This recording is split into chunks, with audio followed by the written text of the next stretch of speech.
Magandang umaga po sa ating lahat. Narito ang ating weather update para sa araw ng Huwebes, August 28, 2025.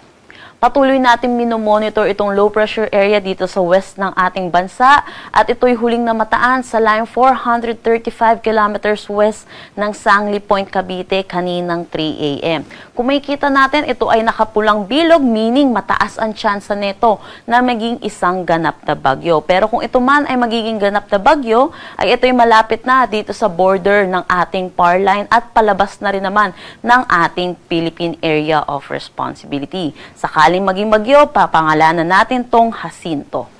Samantala, patuloy pa rin ang pag-iral ng southwest monsoon dito sa may southern Luzon, Visayas at Mindanao. Ilang bahagi po ng ating bansa ang makakaranas ng mga pag-ulan dulot nitong southwest monsoon, pati na rin ang yung trough or extension nitong low pressure area, lalo na dito sa ilang bahagi ng Luzon.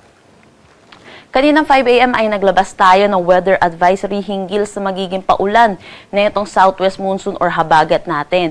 Inaasahan natin ngayong araw ang 50 to 100 millimeters of rain dito sa may Palawan, Occidental Mindoro at Antique. Gayon din bukas, inaasahan pa rin natin yung 50 to 100 millimeters of rain. Iba yung pag-iingat po para sa ating mga kababayan sa mga posibilidad ng mga pagbaha at mga pagguho ng lupa. Dulot na rin itong mga pag-ulan ng mga nakaraang araw. Para sa magiging panahon natin ngayong araw dito sa Luzon, kung makikita natin, malaking bahagi ng Luzon ang makakaranas ng maulap na papawirin na may mataas na tsansa ng mga pag-ulan.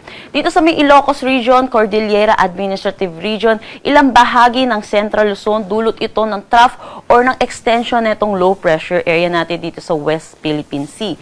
Samantala, dito naman sa may Mimaropa, Quezon at Bicol Region, mataas din ang tsansa ng kanilang mga pag-ulan, dulot naman ito ng southwest monsoon or habagat.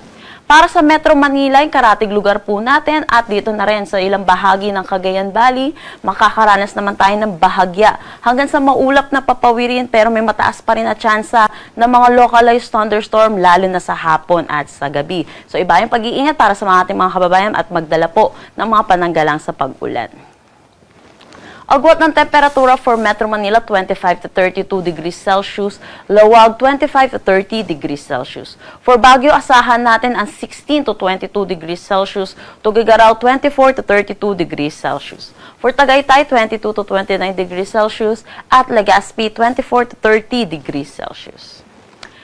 Para naman dito sa may Palawan, Visayas at ilang bahagi ng Mindanao, particularly dito sa may Zamboanga Peninsula, Northern Mindanao at Caraga, inaasahan din natin ang mataas na tsansa ng mga pag-ulan, dulot pa rin ito ng habagat. Kung makikita rin natin dito ilang bahagi ng Mindanao, makakaranas naman sila ng maaliwalas na panahon, pero asahan din natin yung init at alinsangan, lalo na sa umaga, tanghali hanggang hapon na may mataas na tsansa ng mga pag-ulan pagdating sa hapon at sa gabi. Agwat ng temperatura for Puerto Princesa at Kalayaan Islands, 25 to 29 degrees Celsius. Iloilo, 25 to 30 degrees Celsius. Tacloban, 25 to 31 degrees Celsius. Cebu, 25 to 30 degrees Celsius. Zamboanga at Cagayan de Oro, 23 to 31 degrees Celsius. At Davao, 24 to 32 degrees Celsius.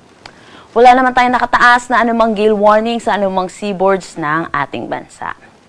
Ang sunrise mamaya ay 5:44 a.m. at ang sunset mamaya ay 6:11 p.m.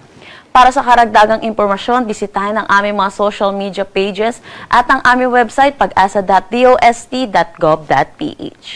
At yan po muna ang latest dito sa Pag-asa Weather Forecasting Center. Chanel Dominguez po at magandang umaga.